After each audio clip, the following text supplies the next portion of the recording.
Good morning, everybody. Guys, it is Saturday once again, which means it is time once again to let it rip. Guys, happy Holy Weekend, Resurrection Weekend, Easter weekend, whatever you call it. Hopefully, you were able to spend some time with God yesterday in Good Friday service, or even if you didn't make it to service, and that going forward this weekend, that you're able to set aside some time to recognize the reason why that we have for hope and celebration. Guys, we have kind of an interesting dynamic this week because we are doing part two of the conversation that we started last week. But as you can see, entirely different crew. First and foremost, I want to welcome TC back. Welcome back, brother. Glad to have you back on the show. And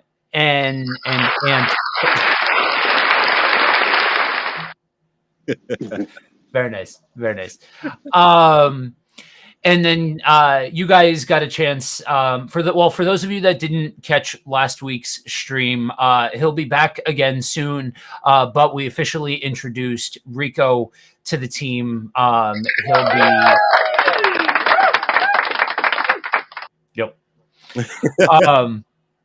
He will be a part of these going forward as well. So last week we started this conversation. How do we conduct ourselves online as Christians? And so the conversation itself ended up going a little different than I think I probably thought it was going to. We started talking about different expressions of worship online versus in person. What's helpful, what's not. We had to stop and explain that just because there are those of us out there who believe deeply in digital expressions of worship, that it's not in any way, shape, or form intended to completely replace the in-person gathering or anything like that. But we just kind of scratched the surface, right? And we kind of got towards on the back half of the conversation, we kind of got to really some of, I think, the more everyday applications of what it means to conduct yourself online, what's helpful. You know, when we come on these platforms and we have these different areas to be able to voice ourselves, what exactly. Yeah, he popped out again. T is having some technical difficulties, but hopefully we get it all sorted. Welcome back. So somebody quick cast the devil out of T's audio equipment.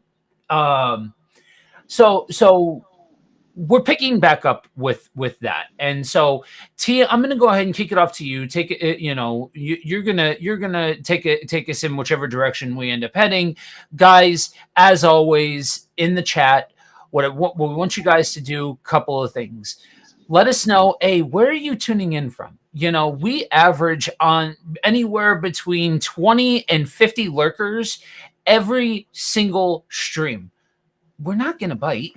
Say hi. Let us know where you're tuning in from, what questions you have. Engage in the dialogue, especially because, honestly, a lot of you guys watching are hanging out over on Twitter, and y'all are the inspiration in a large part for why I wanted to talk about this thing in the first place. Don't get me wrong. See my fair share of nonsense on Facebook. Don't get me wrong. But y'all over on Twitter, pipe up. Let us know that you're there, where you're tuning in from, all of that kind of stuff. But without further ado, I'm going to kick it over to the host most, Pastor TC. Take it away, man. Alrighty, hope I'm coming in. Definitely a fire smile stuff. First off, it's good to be back. I think we're on a very juicy topic. Was trying to catch up with you and Rico's stream. However, what I will say about this is that it's incredible to live in the time that we're living in. Let's go ahead and start there. That social media is a way of communication. There's so many different things. I know you guys talk about the expression of worship, right? All the different stuff that we can actually do on social media to connect with one another as human beings is incredible, right? I would often joke about, disciples, and especially Apostle Paul living in an age like this, how it'd be crazy for them. It'd probably be really bad one part, but really enjoying the reach that they have to reach people of various places and location. Like we literally can take the gospel to the whole world now. I think just the crazy part about being content creators, right, is that we'll be talking to someone in New Jersey, to New York, and even to the UK, to United Kingdoms. It's like Yeah. crazy, right? That we have this extensive reach the way that we do. Um, but with that comes, well, human being activity. I've definitely had my share, as you have had your shares of people's opinion. Um, as you guys know, we were talking about women leadership a couple of weeks ago, or women being leaders in the church. You guys would know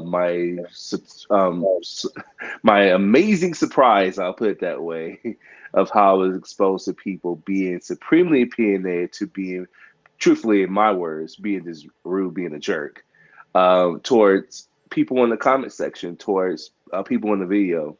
Not even so Mhm. much myself, but this really just you get to really see how people feel. I also feel like social media brings out the worst in us, and I'm not just saying that as to the whole world. I just feel like even as Christians, I think we gotta do better because the people I'm talking to, I'm assuming, have some form of history with the Bible, relationship with God.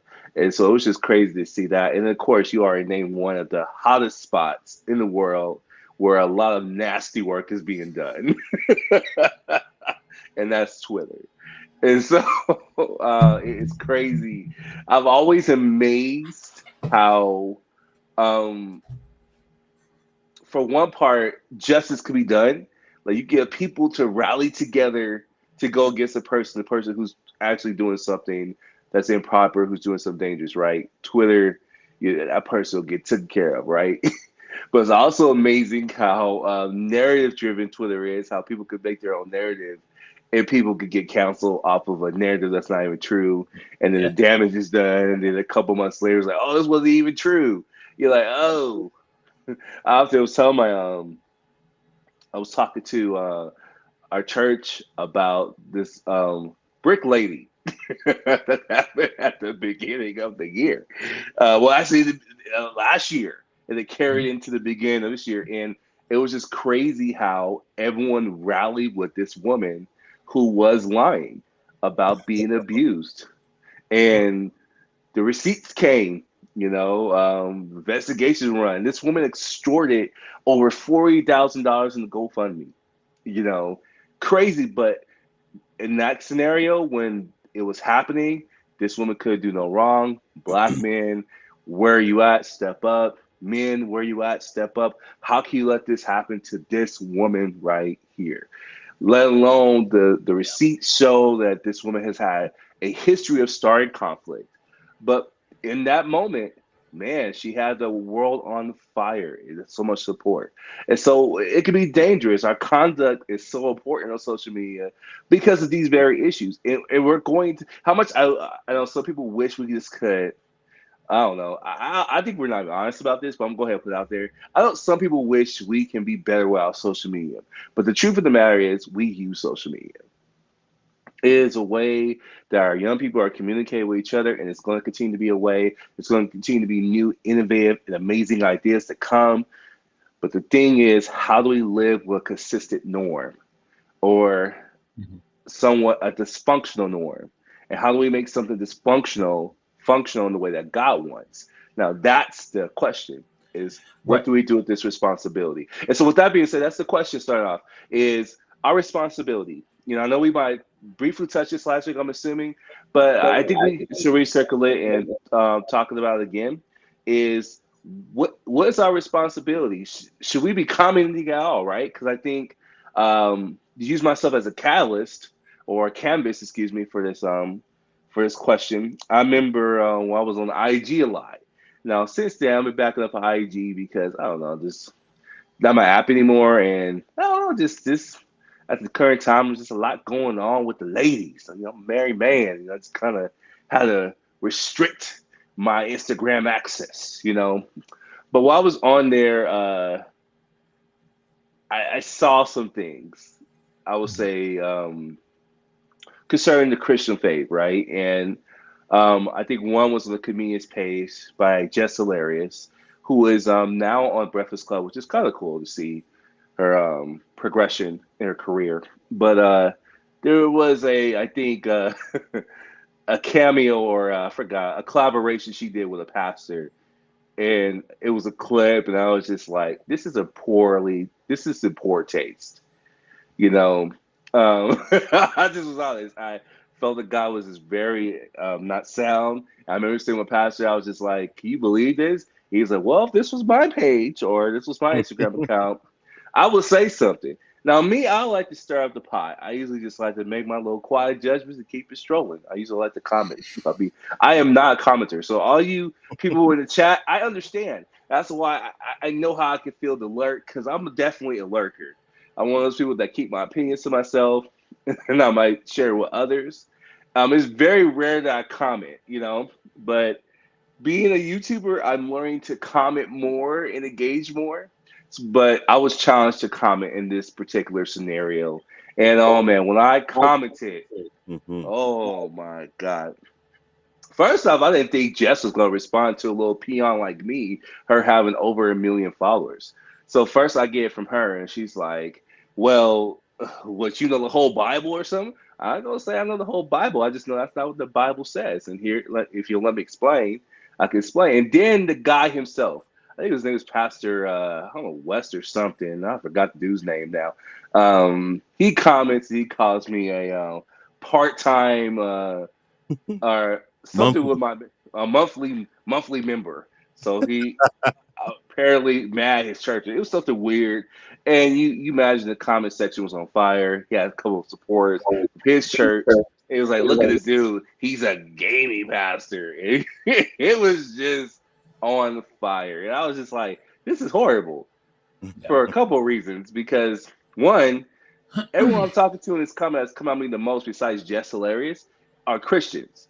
And so y'all are reading your Bible. That's the crazy part. It's that I saw that, because I feel like sometimes going to our church and we talk about these things, is we notice a crisis of people not reading the word and not really going home and taking it upon themselves to really study. But I mean, it's one thing to actually see it. And when I saw, I was like, oh, this is a problem. And then you got the pastor himself who, yeah, I just think, again, poor taste. You know, one, he could have answered none of my questions. So he tells me, I think it was like 98, I don't know, verses on prosperity because it's about prosperity. And his whole stick was God wants you well and he promised to give you money, promise you marriages. I'm like, well, show it in the Bible, bring the receipts. Because if you're going to put this out here so boldly, then I need the receipts. And so he gave me, he attempted to say it was 98 scriptures. I said, well, show me the 98 scriptures. At least give me one. Man of God, they would give me one scripture. And that's what was so scandalous about that. So all these people are firing at me, but no one gave me a scripture. Because there's really none that God promises you financial complete saturation, and there's not one where there's a promise of children in marriage. And I know that's scandalous. Me and my wife talk about this all the time because I'm a person that we're not in a season where we're having kids, and so we might have to consider options like adopting. We might have to consider adoption options like foster care. And so this is something that me discovered early on that was scandalous for us, and that we had to work through and still working through. I'm like, the scriptures don't promise that. And when it was talking about birth, it was talking about Christ. But anyway, that's a whole stick. So it is to say, conduct is a very important thing. So what should we do? Should we be even commenting at all? Should we be even saying anything to this? It's just too worldly to touch, right? Because I think that is the line I'm wondering that people feel sometimes or obviously they might clearly overstep. Let's go ahead and talk about it. I'm going to turn it over back to you guys. And chat, good morning, by the way. I know it's early. I know you're trying to get yourself together. I get it. You might be feeling me. You might be having a hard time coming, but we need interaction for this conversation because we're doing what we're talking about. So I'm going to go ahead and turn it up to you, gentlemen, and I'll get back in there. We've got Cedric in the comments. Thank you, because I'm having a hard time getting chat. Good morning, Cedric. By the way, there I got it going on now. Morning, sir. Morning. Okay, so I want to take this one. So we're seeing a fascinating shift taking place. T, you and I are a part of the generation. We are the last of anything that resembles the quote unquote old guard. We are the generation that grew up in a time before a username or before a screen name or something along those lines. But we're it. That's it. The generation that comes after us, they don't know that world. They were born into a world where there was home internet in every home. You could pull out your phone, all of that kind of stuff. So for us and for folks that are older, there's this relationship with the digital world that resembles more like a toolbox. I need to know, oh, hey, how do I convert this measurement from this to this? Let me pull out my phone and look it up. Oh, I don't know this fact. Let me pull out my phone. Let me look it up. I need to get something done for work. Let me go to my computer and let me go ahead and get it done. It's very much we pull it out, we use it while we need it, but there's this disconnect between, or I should say duality that exists between our in-person life and our digital life. That disconnect isn't there for the younger generation. And that's the thing that we talked about this last week. That's part of why I'm so adamant about trying to help older saints understand nobody's trying to come for the in-person gathering of the saints. Nobody's trying to say we shouldn't have in-person services anymore. But we need to understand how we can better communicate with a generation who has a seamless interlude between the in-person and the digital. It's all one. You can like it, you cannot like it, you can have this opinion or that opinion. It matters not. We've rung the bell. We cannot unring it. And so what do we do then with this giant toolbox? Well, you started hitting on something that I think is at the core of so many of these aspects of what are we using the tool for? Are we using the tool for jumping in and trying to prove that we are smarter? Are we trying to use the tool to quote unquote glorify God, but really what we're doing is slaying people with the truth? Now, I use that phrase, the truth, very, very loosely because you can have biblical accuracy, but if you're hurting people with the gospel message, you're doing something wrong. That's a different conversation, though. So we have all of these different ways that we can engage in a digital space, but it all comes down to how are we engaging? How are we conducting ourselves? And are we just using these small little snippets to just blast our opinion, put the other person down as quick as possible, and move on with our life? Or are we actually stimulating conversation? Amen. Cedric, coming in hot. However, you can perfect the tool for his kingdom. The question is, what does that look like? I think it's a very good question to ask what it looks like. But I do, so I'm going to take a shot at both dualities. Joe, what you're saying, even what Cedric is saying.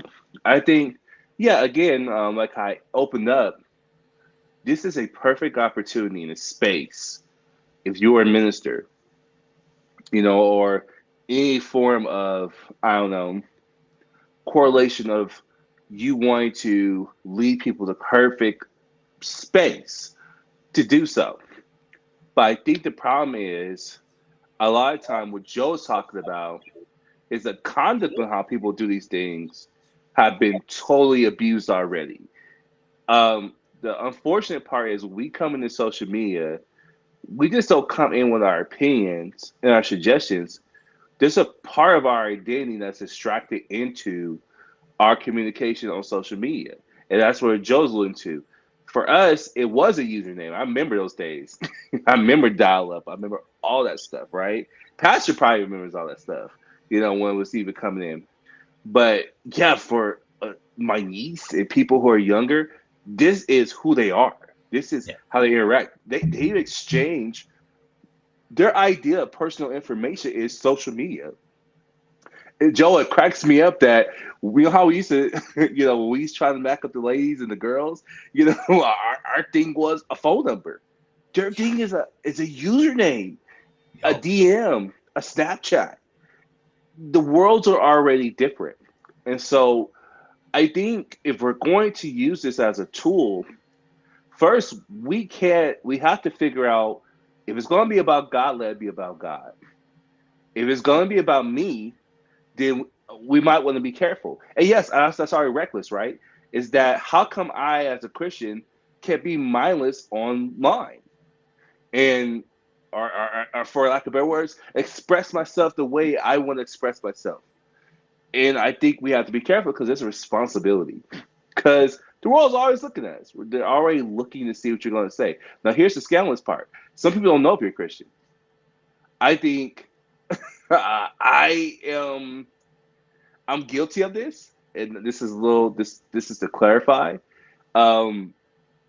Even in the gaming space, me being a gamer, it's crazy we can use mics. I was sitting here yesterday, I was just like, I make so many friends playing Apex Legends that it doesn't make sense, that I probably never seen in person. And that always blows me away. I just met a friend a couple days ago grinding out Rake, and me and she was having this good time laughing. But had me thinking, I was just like, man, I remember those days I had my mic on, I was just cussing and acting a fool. And I remember that one time where this guy came on and he was like, yeah, man, God bless you. And I had to eat my words because I was a Christian acting inappropriately. And I had to repent, and this guy was streaming. Now, thankfully, he was a small streamer. So I don't know how much it circulated. But that part was crazy to me because my thinking in that moment was this is my space.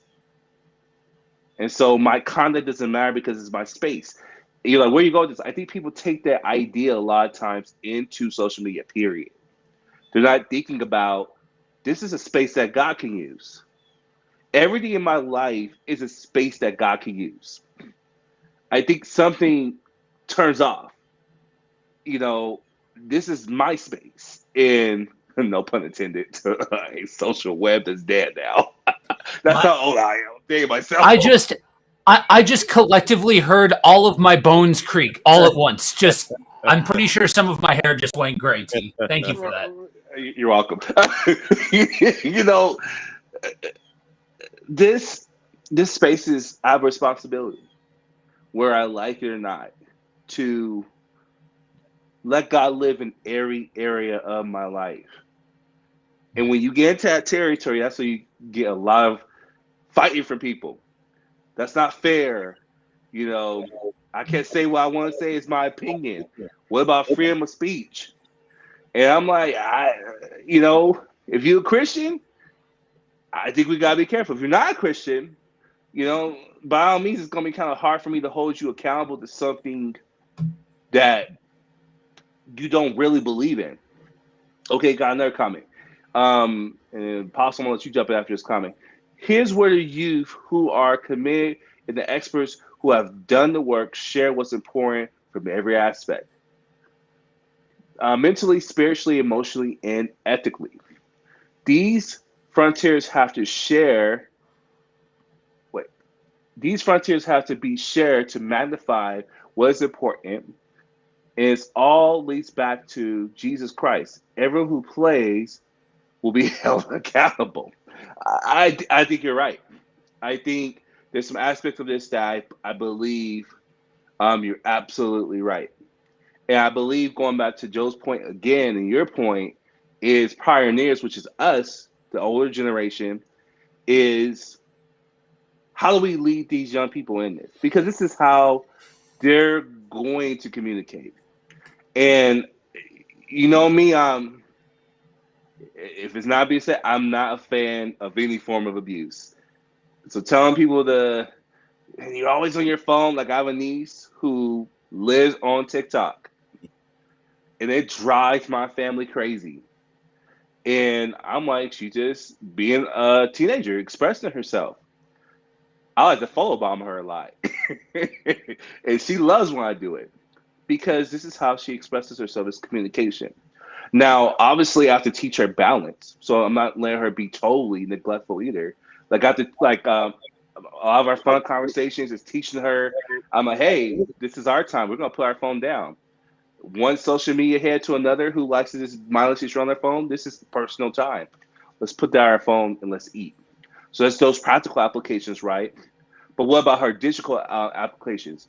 You know, I have no problem saying to my niece who's posted a video about Christ and want to be on fire, and then a couple of months later post her dancing to the song. I'm like, I don't think that lines up to what you're saying. I have no problem telling her that because we built up the currency of relationship. What you're going to probably hear me say a lot, majority in the stream is relationship again, the currency. A lot of times people just try and stop people from doing stuff online, and you don't know this person. You just go off of one comment, and so you're just making your judgment off of one comment. And that's the scandalous part about social media is it's easy to do that because people are just leaving comments. You really don't get to see the person behind their comment. Sorry, I know it's a lot, but go ahead. Yeah. I think there's a lot to unpack, a lot to figure out when it comes down to social media because it's kind of like the wild, wild west. It's open frontier. I think you were saying earlier that, oh, this is my space. I can do whatever I want. Freedom of speech. And at the same time, motive for me is everything. What is my reason? For going on social media? What is my reason for using the digital space? What is my reason for posting? You know, is it to make money? Is it to get views? Is it to get across my point? Is it to rage against the machine? Is it what am I doing with social media or digital media as we're talking about? We call it sometimes the digital pulpit, the digital corner, street corner. We digital soapbox. All these things that we do. In my experience, and I guess I'm the senior on the on the panel that this was, man, when this came on the scene, it was like, whoa, what is this? Right. And then, like Joe said, there's going to be people that they don't know a world that it didn't exist. Right. And we're sitting right in the middle of that, where there are people being born today that will not know a world that screen names and all these things don't exist. And so you can hide behind, you know, you can even hijack somebody's profile and become them. I mean, this place it's crazy the things that you can do in the digital space. And so for me, everything starts with for me personally, and this is not an end all be all, but this is where I start when I look at this digital space is why am I here? Why am I doing this? Why am I posting? Why am I getting lighting and microphones and why do I want a background that says this and says that? Because everything about what we do is saying something, right? We're purposely saying something, even from what we show, even in our the coloring of our lights and things. We're saying something. We're saying this is me, as you said, TC. This is my space. I'm expressing myself, and I think it's needed, especially from Christians, because I think Christians a lot of times they're hiding who they are. They're hiding behind masks. They're hiding behind goodness. They're hiding behind perfection instead of just being who you are, going through your process, you doing the hard work, to check your motives. I've had people just attack me on things, and I'm like, this is not even. I'm praying for world peace. Your Bible says everybody's doomed. Why are you praying for that? You must don't know your Bible. Your Bible is hateful. Why are you praying good things? Like, I don't think you understand who God is and what I'm trying to represent. And so I've learned, even in those situations, to share the love of God with those people, and they end up going away. Or I could go for them. All right, I'm gonna destroy them, right? But it speaks to my motive. What is my motive? What is ultimately my reason for what I do? Because I think that colors even how you answer people back. Is what was your motive in the first place? Because that will guide you even in how to react to the way people come at you. So.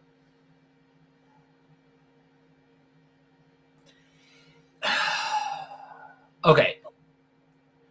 Here's the point in the stream where I get to play the heel a little bit. So, and I'm going to heel on you a little bit. Cedric, I'm going to heel on you a little bit. I'm okay. So motive, absolutely. Yes. Like everything that you said about motive, that's part of it. That has to do with it. That should be considered, absolutely. Because so often, for those of you that don't know, for those of you that are just engaging with this, that see the three of us with our mics and our setups and our gimmicks and all this kind of stuff. You are not somebody with the mics and the gimmicks and all the setups and all that and all this kind of stuff. I cannot begin to tell you how often we catch crap because, you're just trying to put yourself out there. You're just trying to be a Christian rock star and all this kind of stuff.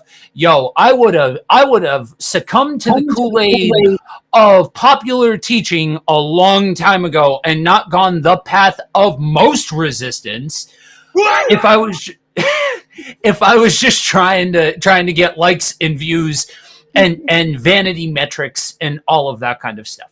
So yes, your motive is going to conduct why you step up to the plate. It's going to conduct how you engage with people, all of that kind of stuff. I want to go back though and square a circle with something that you brought to the table, T. Your distaste for social media. Okay, I'll be the first one to admit it. If it weren't for ministry and business, I wouldn't be on social media because the science is there. It's not good for us. You can like it or not. You can disagree with me. The science, and now years, these things are old enough that we can now measure in terms of decades of the effect of social media, because humans struggle with this thing of there is a layer of defense now. So now I get to say whatever I want and I'm not face to face with that person. Or what's the thing that we always say? What's the thing that the three of us always say when we preach, when we stream, when we teach, all of this kind of stuff? For the love of everything holy, do not take our word for it. Take everything that we've said and compare it to Scripture. But if all a person knows is what some teacher said, and all a person knows is Bible verses about love. Okay, you may find some stuff where it says love or it's accurate, but spend enough time looking at those websites that are like 100 verses about this topic. They legit make stuff up. They throw stuff out there that just doesn't exist. Like it's either the wrong reference, or they've pulled a small snippet because it shares the same word or something like that. It's a flawed tool. that backs this idea of you hit it. These people don't know their Bible? Yeah, no. But it allows for echo chambers of people who don't know what exactly they're talking about or share a same opinion, even if they do know what they're talking about, and makes it feel like you're standing in the middle of a crowded room, when in all actuality, there's like 5 of you and you're just yelling at each other.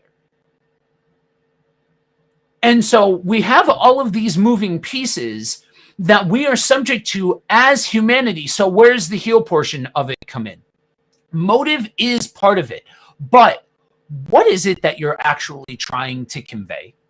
Separate from motive, because you can have the best motive in the world, but if your presentation is flawed, the road to hell, guys, paved with good intention. And I'm speaking, this is coming from somebody who, out of anybody in our network, I'm the closest tied to digital pastorship. Now, Ant's got his ministry, T's got his ministry. We have our collective ministry. It is a digital aspect, but there's a lead. Okay. So I'm gonna go ahead and pull this up, T, and jump the gun here a little bit and pull up this comment, because I will always. Okay, so the problem is, and I got to be careful here, Cedric, because I don't want to subscribe things to you and say that you're saying this. I'm just saying that I've seen this in other spots where something like this has been said. So again, separate from what you're saying, it's very hard to have a conversation with somebody who's in the comment section. So I'm not trying to live react to what you're saying, but what I'm trying to get at here is this: comments like this are the groundwork for just things like sweeping corrective statements. Christians, we need to do better. Who do you think you're actually affecting when you stand on your Facebook account and say, Christians, we just have to do better? Oh, suddenly my entire life has changed because you told me what I was doing wrong? No. Just like when we get into a comment section and we want to slay people with the truth, and in soundbite form just throw scriptures that are out of context at each other, so that motive matters, but our presentation also matters. And this is an extension of the very same thing that we've talked about in evangelicalism. What's the display of the kingdom of God?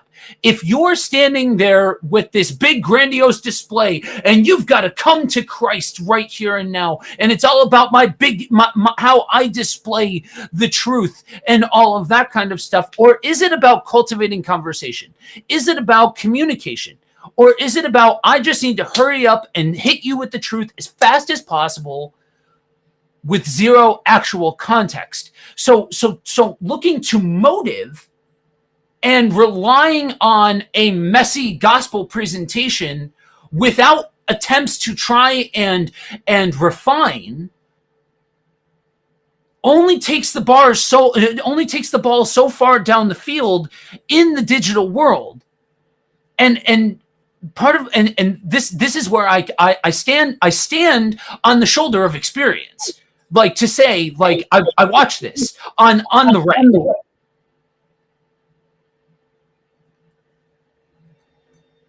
Yeah, And you look like you're chomping at the bit. because you didn't disagree. You just went to the next point as if it wasn't the logical next step. You didn't disagree. Motive, presentation, and then engaging in conversation. I can put that on a list and use it as a guideline. You didn't disagree. All you did was take the next step. So you failed at being the heel there. You actually agreed. I agree with everything you said. I don't have any disagreement. So I don't think that was being the heel. So I don't know as though it was healing on you, like to you specifically, but healing on you using what you said to then go and be a heel towards some other folks who may be engaging with this stream, who think that level, that style of, I just need to present the truth as quickly as possible without engaging in dialogue, in conversation, and things like that. I agree with Yeah, you.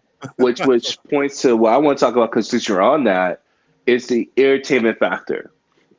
There is an entertainment factor. I was talking about, ooh, I see why I didn't really post this video now as I'm sitting here.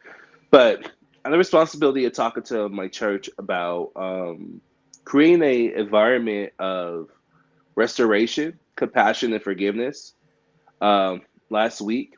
And I realized the more I was talking about it, that most of my interactions were coming from social media, as well as in person, of course. Like, not saying those things I was talking about are not totally applicable to people that you see every day. But I realized on social media, those were a lot of my examples.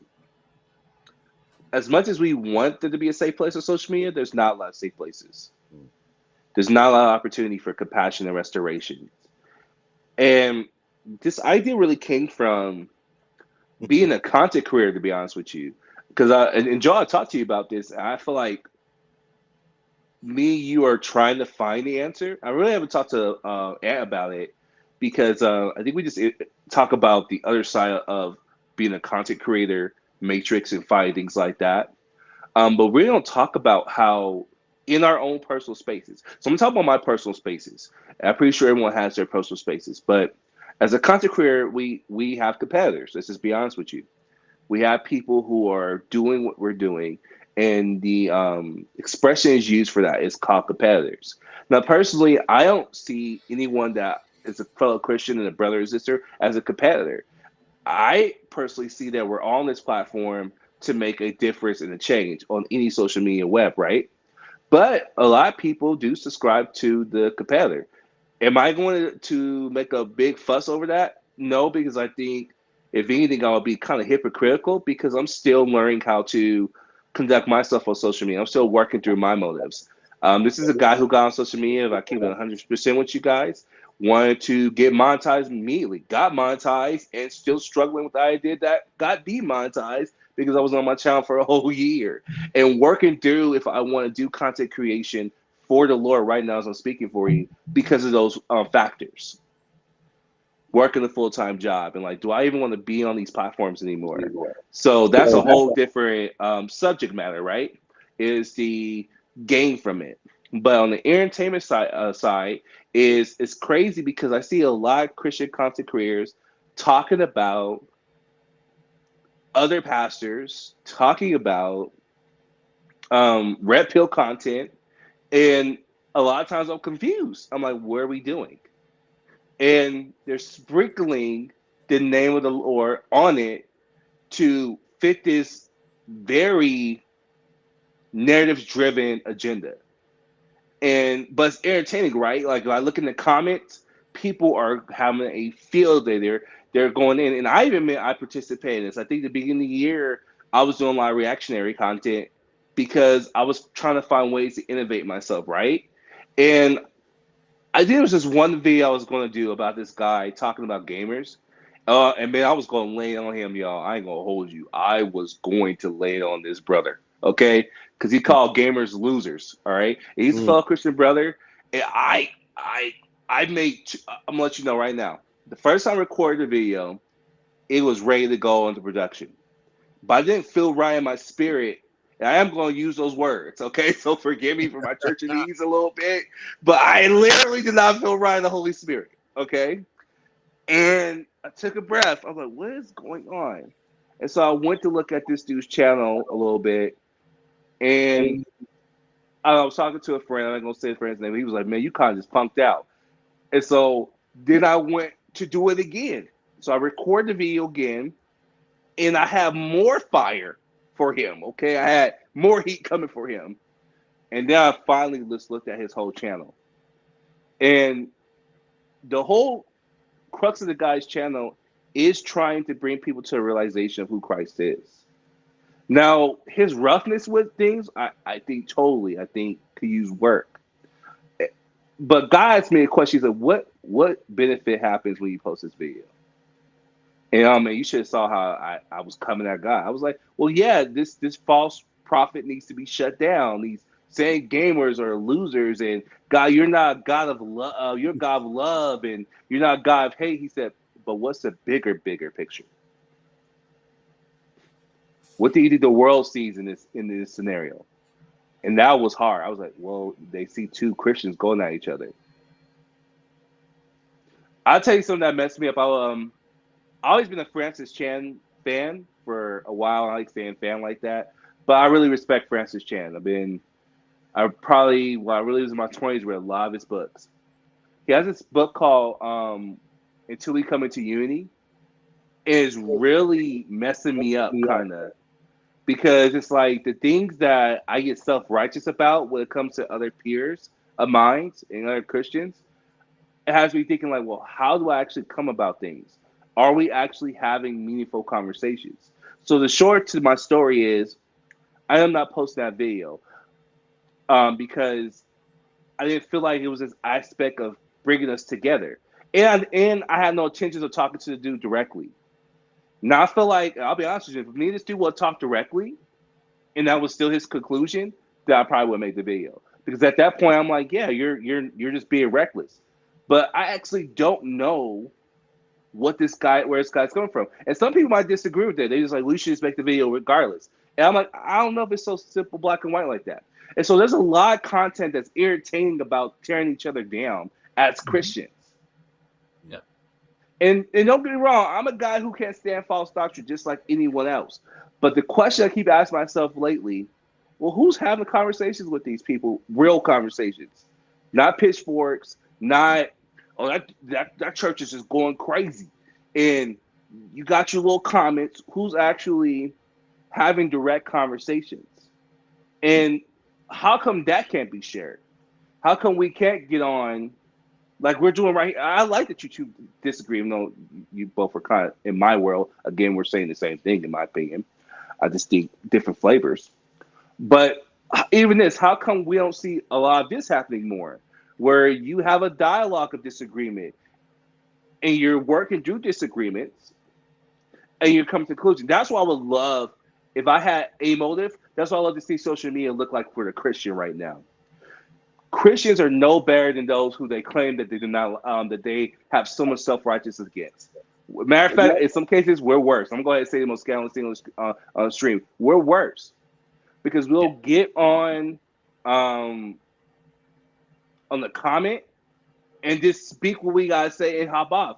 We're not creating environments where we can actually have conversations about things. We're just consuming what the world is already doing. Yeah. And I think, I'm gonna use a word that might be scandalous. As a Christian, it's our responsibility to redeem these spaces. They're gonna be here, like I said earlier. They're gonna be here, and this is what I mean by redeem these spaces. I'm not gonna say, like you said, Joe, that one post, Christians do better. First off, that's a very asinine post. It's not gonna do anything. What I will say is a question like this, Christians, how can we come together and have a conversation on the social media world that makes us better? I think even the phrasing of the question could highlight the motive. Because I think that's what's happening a lot of times. We're just getting on here and we're just, like you're saying, you're calling something that just irritates you. Sure, but even to my point more, you're kind of playing to my point, is I can say what irritates me, but the point of the matter is the world I live in, my personal world, that is the reality. People are making content right now about other Christians to benefit themselves monetarily. I said it out loud. There, no subliminals. There you go. Their channel is structured around exposing others. Yep. And they're monetized. We're not gonna play dumb here. They're making money. That's why they post the content the way they post the content. Yep. However, I will, before I get off my my soap, I suppose. I'll go ahead and honor some people that I actually enjoy watching that I feel like has a very, if I had to say what balance would look like, I like Nick Jones. Nick Jones is probably one of my favorite persons because he could talk about something and correct it, but still have a conversation around it. But even on his channel, people are still walking away with this person is an absolute mess. But I like his channel because there's awareness being brought. Mm-hmm. So he's trying to bring awareness. He's not bashing the person. A lot of times these people that I'm watching, they're being scriptures as much as the person that they say is been in scripture. Mm. The only difference is they're just using more fancier language. It's like you're still doing the same thing. Okay, I'm done. But I want you guys to go ahead and get in there. I think part of the issue is when there's no sense of accountability, what is going to come out? If I feel like I've got the freedom to say whatever I please without fear of recourse, then what's going to come out is really going to reflect how I view that person. Do I view them as an image bearer? Do I view them as a worthwhile human being? And that's part of why I think the whole motive conversation, you need to immediately have part B of the conversation and part C and part D, because motivation isn't just as simple as I have the motivation to tell people about Christ. Okay. That you can start that conversation. I have a motivation to share the word of God. Okay, great. But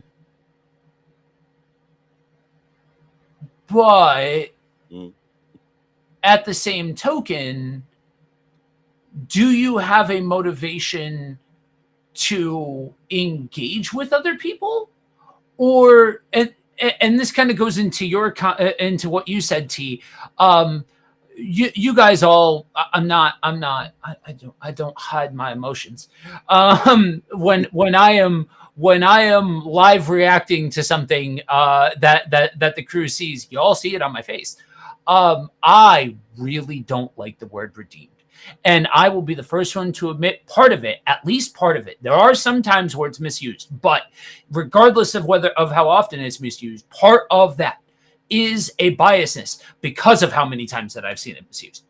And how often it's like, we need to come into the world and we need to redeem this and redeem that. And it's really just a matter of, we need to get other people to play by our playbook. We need to get people to turn or burn. And I'm not, again, T, I'm not putting words in your mouth. But it's that idea. It brings about that idea of, we need to step into a situation and show people what to do or save a situation. And there's all of these implications when using the word redeemed that I think need to be addressed, because the thing that we haven't really quite hit, but we have hit in a dance around sense. Optics matter. Like it or not. When you do something without the ability of, Ant, if you go up to the pulpit and you say something that to anybody else might be out of pocket, but the church knows the context, they understand that you're biblically sound, there's a runway for what you're saying because you're speaking to a situation within that church, within that group of people, that's completely different than if you were to blast that up on social media. Yep. Because there's context. When you put something on social media or YouTube or any of the online spaces, right? You don't get the ability to be able to contextualize anything about what you are saying. So when you step out here, and I might as well, if I'm gonna hit one, I'll hit all of them. Christians do better. Oh, guys, get ready. God's getting ready to do this major thing. Oh, wait a minute. Or we as Christians just need to, or these statements that are trying to be all inclusive, but really you had your own thing in mind. You had your own thing that you were trying to, that you were trying to speak to, but you put it out on a billboard. You put it out on a digital billboard for everybody and their mother to see. That's what you're dealing with in the digital world. And so, to your point with the entertainment thing, it's the old adage, right? Controversy creates cash. It's just the reality. That's been humans for all. Why do you think traffic slows down when there's an accident? Because everybody's sitting there like, what's happening? But that's what humans want to do. They want to watch people get at it. And I'll agree with you, T. In my experience, and I've broadcasted on terrestrial radio, streaming. I've been a podcaster. I've been a videographer. I've been involved in the media world in a lot of different ways. Pretty much the only thing I've never done is worked on a motion picture production. The single most egregious group of people when it comes to this are Christians. 110%, without a doubt. There isn't even a second runner up. Christianity in the West has gone. They're lapping everybody at this point. It's just the truth, because there's so many different little nuancy things that we can disagree on, and then when you add the entertainment factor into it, T, you get these moments of, I want to make this sound kitschy. So I'm going to take this biblical truth, right? I'm going to take this thing that is truth, right? It's scripture. And then I want to make it sound kitschy, and I'm going to say it in a way that's real smooth and all that kind of stuff. But the question you have to ask yourself is, A, why do you feel the need to take what was already said and say it a different way? Yes, there's arguments to be made for doing that. And I've openly advocated for those. So take what I'm saying with the full context of what my ministry is, what I do as a pastor, and all of that kind of stuff.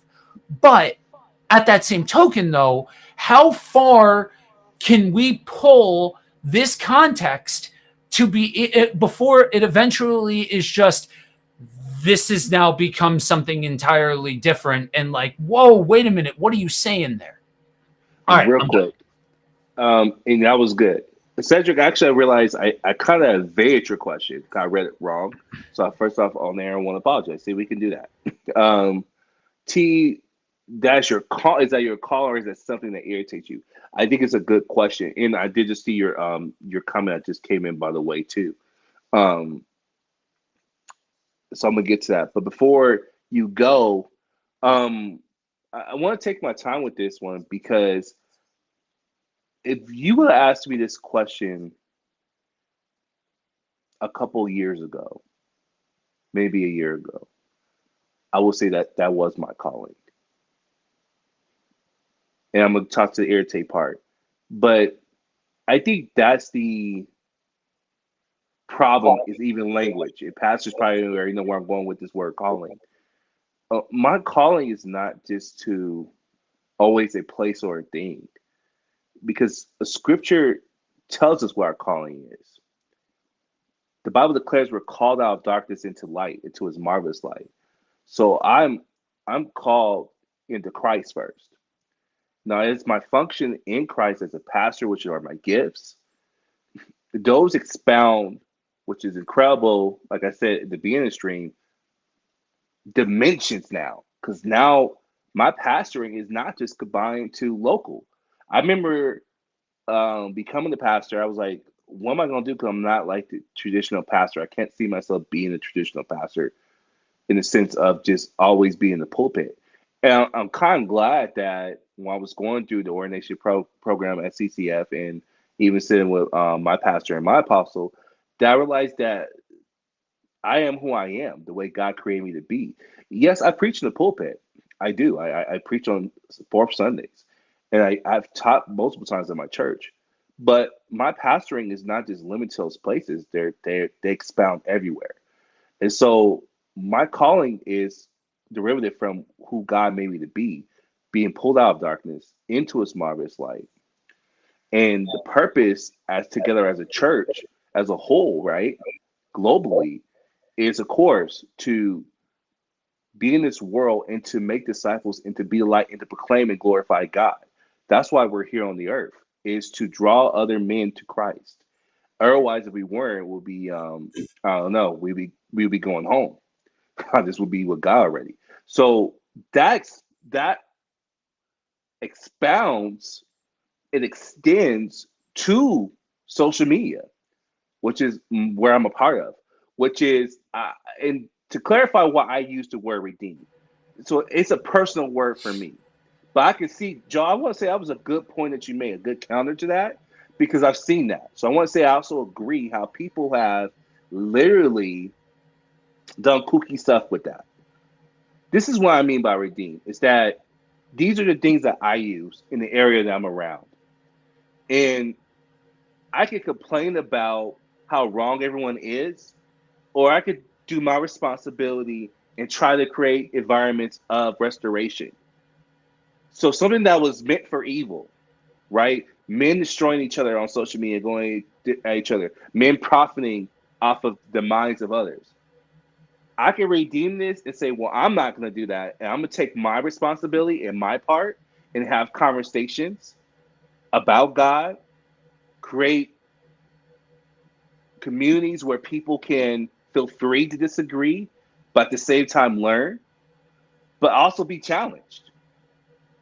Create environments where people are actually challenged and they have to go back and slow down and be ready for those conversations again. To the other point, I don't do it because I am irritated. If I was doing it because I was irritated, oh man. For one, you be getting some very toxic videos. Oh, you be getting some toxic videos. If I was exposed my conversations with both of these brothers on the stream, they will attest that, oh yeah, you be getting some crazy stuff out of my irritation. Because I'm always irritated. There's always something I look at social media. That's so dumb. I'm just keeping it stack. Yeah. And so that's what I'm saying this on the stream is a lot of times I'm slowing down. Reason why I don't comment a lot on any videos that I see is because a lot of times I'm like, that's just how you feel. That's not even the universal truth. That's not God's truth. That's how you feel in the moment. Someone said something wrong and it just made you mad. Yeah. To the point where there's times where I'm sitting with God, I'm like, I think I might need to say something. Right. And something is not always controversial. It could be encouraging. Mm-hmm. You know, I think, again, not to bring up this content creator again, I was like, I was feeling led to leave an encouraging comment. Now, do I know if he's going to see that? No, I'm doing what it's been inspired for me for the Holy Spirit to do. You know, and I guess that's a point I'm trying to bring home on top of your point, right? Is every individual has a responsibility. And that is, whether you're a Christian or not Christian, a responsibility. You talk about image bearing, right? Of respecting one another. However, I will, unfortunately, I hate to use it like that, charge a Christian more because you've been brought into his marvelous light. Your responsibility is to show his love. Yeah. You can't take a day off just because you're on social media and you don't feel like being a Christian. That's not how this works. You're always a child of God in these environments. You belong to him. And saddest day is not going to be judgment day. The saddest day is if you run to that person and your conduct online has been crazy and then you actually run into that person. Wow. Yep. That's scary. That fear, gotta be honest with you, it's some personal stuff, real life. That fear will cause me to leave my mic muted when I play a game. That fear is why there's just certain games I won't play on stream. I'm keeping it a stat because that's scary. Oh yeah, that's the dude that was cussing out the teammate who did the res. Ooh, he a Christian? He a pastor? Ooh, pastor? That's scary to me. Yeah. And I don't think we live in that duality a lot of times. Mhm. Is that, well, no one can see me behind this screen. I love how you brought that up earlier, Joe, is no one can see me. Yeah. But what if they do? Yeah. What if you leave a reckless comment and then you go to work not knowing that your coworker then followed you? Yeah. And you're like, wait a minute. You the one that was telling me to be praying. You was the one telling me to be kind. And you left this crazy comment. Years of rapport. Years of relationship building. Years of credibility gone off of one comment. Yeah, that's how we want to talk about. Yep. This is why we go to the question, is this helpful? Yeah, it's helpful. Because we want to be reckless. Let's keep it stacked. We want to get on here, say what we feel, and then go on to the next thing. I know we didn't highlight Facebook earlier. I think you were trying to, Joe. But Facebook is just as bad. Oh, my God. People make... I'll never forget Facebook when I first really started getting Facebook. I was like, this is crazy. That I could make a post about how I feel. They know what they're getting themselves into. Yep. That I can get on here, and what I say is what I say. Yeah. Unrestricted access into the mind of a human being is a terrifying concept. Fine. And this is why the science, I believe, is true. You know, now obviously, is it too gloomy that we don't do what we're doing right now, live stream? No. I think this is why we're doing what we're doing. But yeah, there is a scariness that human beings don't know how to interact with each other, period. Like, I go to school, and my heart just breaks. I was like, these kids, and you know, and all jokes aside, right, I'm about to make a joke because I'm about to date myself. They don't know how it will ever feel to go outside, throw a snowball at a random kid, or do something weird at the park, and make a friend out of nowhere. That was my experience because we had Super Nintendo. I think some cases we had N64, right? And we started getting advanced PS2 when they were trying to crack the online competition. But people will never understand that I met one of my best friends growing up, throwing a snowball at him after school. Didn't know who this kid is. Just drew a snowball at me. Right? Like, why is this kid throwing snowballs at me? Made me mad. And so I started throwing it back. Next thing we had the biggest snowball fight. Me and this dude became the closest friends. My heart breaks because I think a lot of times kids will never have interactions like that. Well, they're a human being in the sense of that type of connection. Now, will they have it on social media? No, let me say this real quick. So I'm not trying to counter my response. Like I said, I made some powerful relationships online. I'll never forget when I was building my Twitch community. I have friends I've never seen with my eyes, but we're close. The point I am making is the difference between those two relationships is me and this guy had to work some out personally, face to face, versus there's this evasiveness where things are online. And what do I mean by evasive? Just because you can say some scandalous doesn't mean you are actually facing the person. And you talked about this, Joe. How, man, if you didn't have this screen, you wouldn't even have the gall to say what you just said. That you wouldn't say that to me face to face. So there's this dangerous recklessness of that as well because we don't see people on a face-to-face basis. Last thing, and I'm gonna get off my soapbox. COVID-19, I think, did make it worse. Not because of the social distancing. Well, maybe it actually was. Because it really did make us hide from each other more. And by all means, I'm not going to tell people not to wear masks and all. You're not going to get that out of me. Keep yourself safe, buddy. But I will say, I will say, it did feed our fears of one to isolate. I think right now we're knocking on doors, right, as a church. And let me go ahead and tell you right now, struggle bus is real. Every social fiber in me is going crazy. Every insecurity happens when I knock on these doors. But I think the person I was talking to when I finally got somebody, because we're evangelized, that's how we're doing our evangelism right now in our church. He talked about his experience being a neighbor and how there was a time where if something was wrong, the other neighbor will knock on each other's door and say something was wrong. Versus now, it's not even safe for your kid to go outside and play. That is kind of heartbreaking. That is jarring. Because the safety for a child now is to be online. Outside is more scarier, and online is more safer. That's heartbreaking to me. Not that I'm trying to tell people how to condone their life and that kids should go outside and play more. That'd be nice on a personal bias level. But I think it's hurtful that we don't understand that social media really is someone's safe spot because of all the recklessness that happens. That can't be a safe spot. That's someone's safety right now.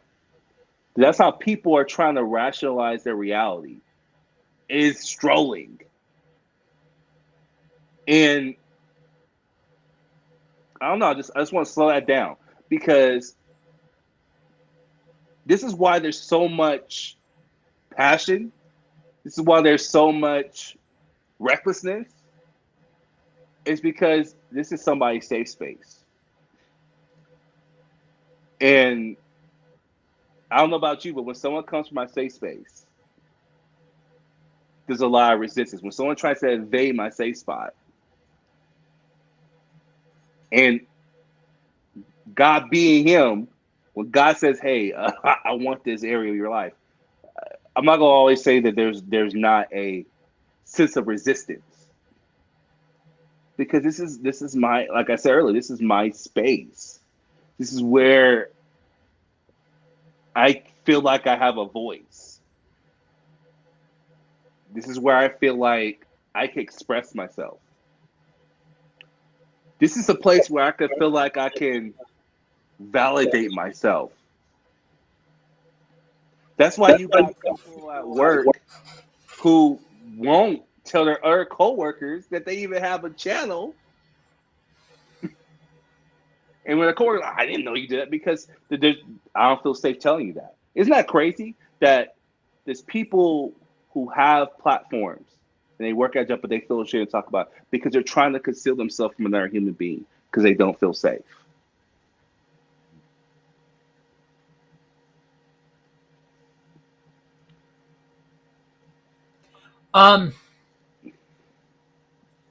Yeah, I was really hoping that you were going to kick in, because there's so much of that I think the foundation. I think you put an apple and an orange together and tried to call it a fruit salad. I don't. Oh, sorry, that expression was crazy, bro. Yeah. You very undefeated with those comments. And so I'm parsing out the parts that yeah, I agree with some of what you said, but the lead up there is just Yeah,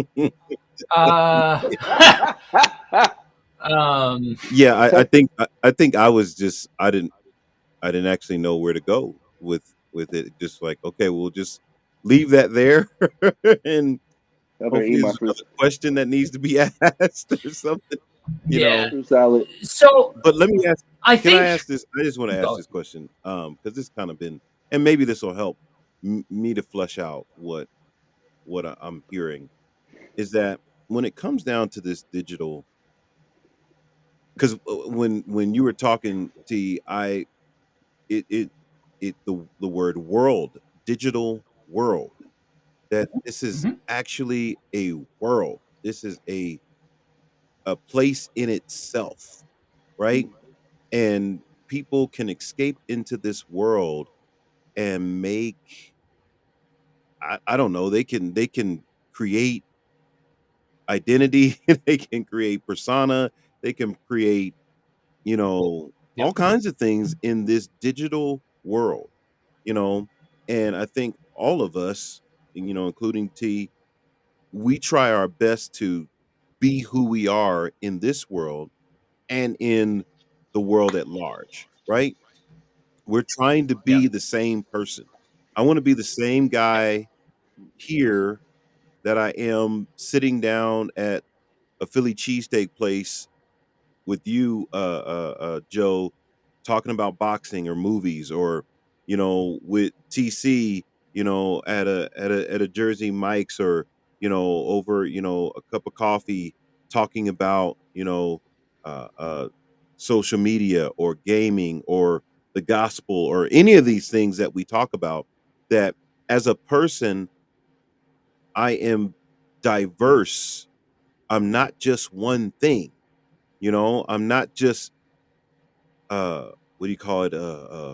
Pastor or apostle, or I'm also a guy who likes sports. I'm also a guy who is a boxing fanatic. I'm watching old boxing from 1970, and watching the entire match. Like, why are you watching that? It looks old, and the video footage is not good, but it's still interesting to me. I'm a movie guy, and being all that, right? And then getting in front of this camera right here with this thingamajig in front of me, you know, and It's a technical. right, and am I being the same person? And what does it mean for me to be authentic? Does it mean that I have to go push the envelope? Does it mean that I'm okay to relax and be who I am? Do I have to turn something on? Like, okay, I got to turn on my personality, right? I got to turn on this. All right, hey guys, it's yeah, or can I just be who I am?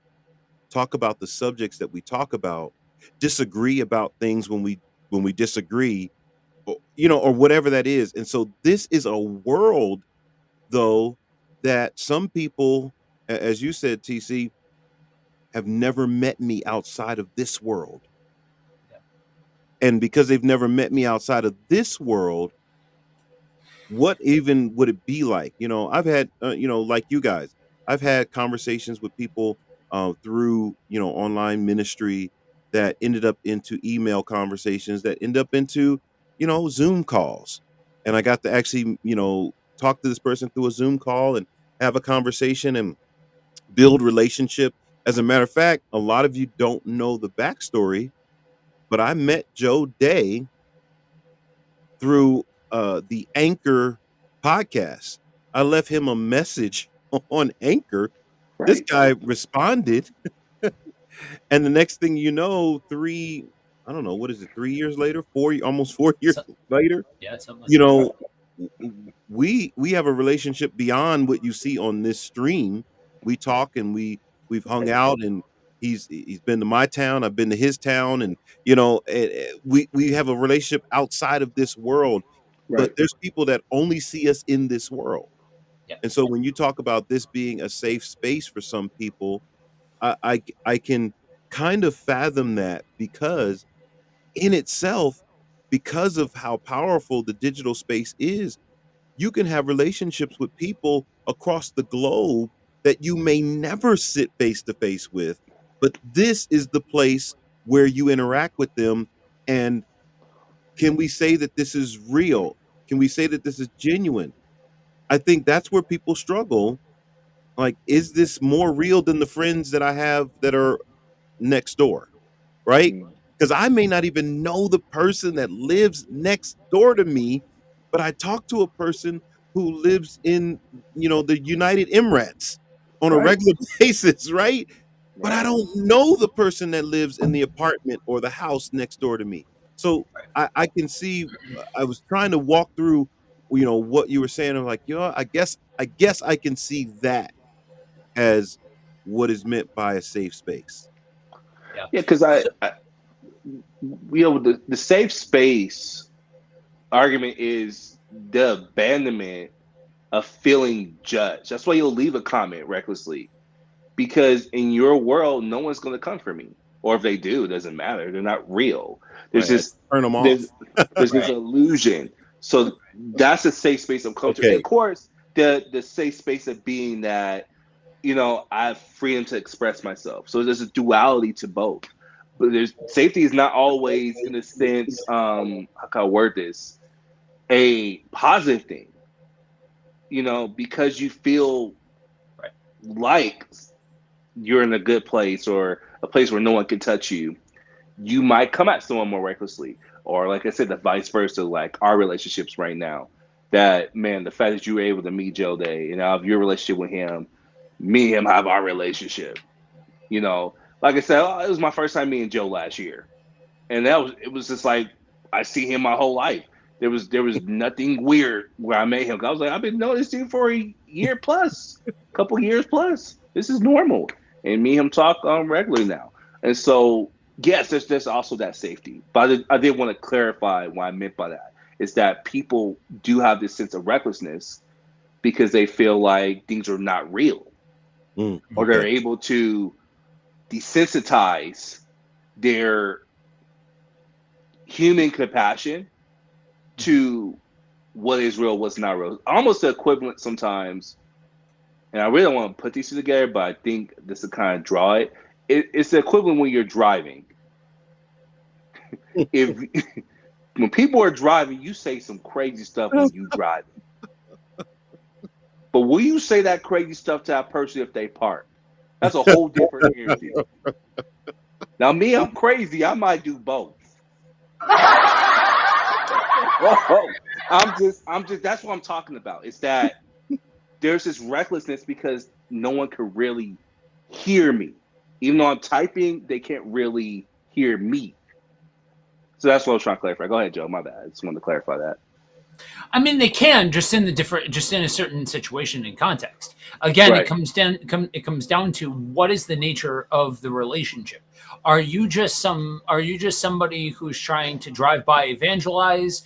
Are you just trying to drive by correct or something along those lines? Or are you actually investing in every conversation being an outlet to be able to engage and dialogue and build and all of that kind of stuff, even if it's precipitated on the idea that you don't agree with one another? And that's one of the things that we've low-key hoped as a group could be on display with this show in particular, because guys, it's in the thesis statement. We're gonna at some point in time piss off everybody because of the topics that we're gonna address. If you haven't left one of our streams then hang around longer, man. Like you'll get there. Your turn's coming. And I know because it's literally happened to me on the air where I've gotten riled up on the air. Now, a couple of things that I think we need to be aware of. And this is an extension of viewing this from the lens, and this is wild. I'm fascinated that I am the one who keeps going back to the hinge point towards the younger. Because for those of you that don't know, as a general statement, not 100% of the time, but as a general statement, I tend closer to the millennial side or the Gen X side. So I tend to be the hinge point in communication between millennials and Gen Xers. T and Tierra are ones that tend more towards the millennial and Gen Z crowd, either because of age or just because of what their lifestyle is, the work that they do, whatever. For a variety of reasons, these are the spots that we have found ourselves in. But being so immersed into the digital ministry and digital media world, it has allowed me and help from help with help from my brother-in-law, who's something like 15 years younger than me. And so he is my gateway into the Gen Z perspective. And I get to see the world through Gen Z eyes, through him. And how does he deal with rebuilding your faith and rebuilding a relationship with God in a world where it's not a separate world? The digital world is not a separate world. It's overlaid over top of our world. It's just an extension. We view it as separate because, again, to go back to the toolbox analogy, we liken it more to a toolbox. But coming behind us, no such dichotomy exists. And so being aware of that means that we need to be aware of what's actually happening. I think your mileage may vary on when you try to bring in COVID into the conversation and what it did and didn't do. I think the mileage may vary there. T, I am going to push back on what you said, because I think in some situations, what you said might be truth, but it just, all COVID did was turn the volume up on what already existed. What social media does is only turn the volume up on what already existed. That's part of why I looked back, like I was in this weird spot in 2020 because I was wet behind the ears and I was just mad at the world. I was just mad as all get down because I was watching Christians systematically fail miserably in handling a global crisis. Because we gotta get back to the building. That's the true church. Is it? Because catch this, watch this. Because both of you guys know where I'm going with this, but watch this. Last November, I entered into a context. I flew halfway across the frigging country and stepped into a context that I'd never been in and was welcomed with open arms. Why? Because the pump was primed from the digital context, and I had the opportunity to engage with an entire church community from digital in a time where things were a lot more complicated getting together. And the architecture was there as a holdover from a time where it was predominantly a digital collection of the saints. And I engaged there and I was welcomed with open arms, and it acted as a gateway into that world that now that is a home for me. But you don't get there without the digital component. Again, we're turning up what's already there. A lot of people never came back to church after COVID because they weren't connected in the first place. Yeah. A lot of people want to blame COVID for not knowing your neighbors. How often did you have a conversation with your neighbor before COVID? But we don't want to talk about that.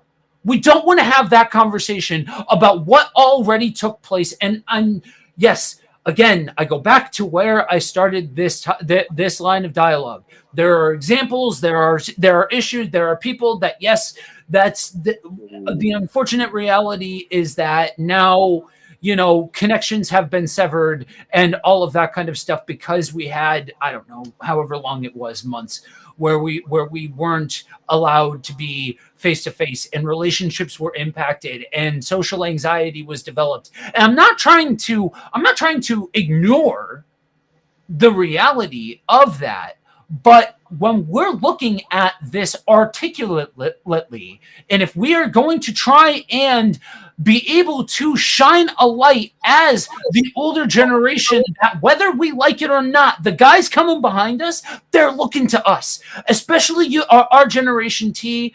They're looking to us because we still are close enough to speak their language. And you're a different case because you do speak that language. But a lot of people who would say what you're saying, or that are your age, that are in your role as a senior pastor, as a church planner, and all of that kind of stuff would be woefully disconnected from this world. So you kind of sit as this exception to the rule because you've made a conscious choice to try and engage that world, to try and embrace, okay, this is just another street corner, this is just another platform, this is just another opportunity for me to engage people, to preach, to do these things, to give solid teaching around, and all of that kind of stuff. Again, we're highlighting what's already there.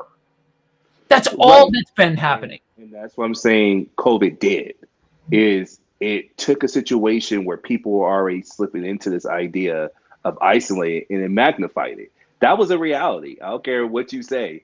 And no, I'm not blaming the whole crux of COVID-19 being people's crisis period. That was just a thing that, but it was a thing that did show humanity in this moment of wanting to have this form of isolation. And social media was already taking that form. And listen, there was some benefits from it. I think it was crazy. You got some amazing content creators out of that session. I did some amazing work in that session. Like I said, I met a lot of people because I was in the house. I couldn't go out that much.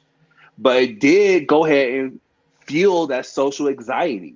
Now there is more of a fear to make those connections outside because of that anxiety.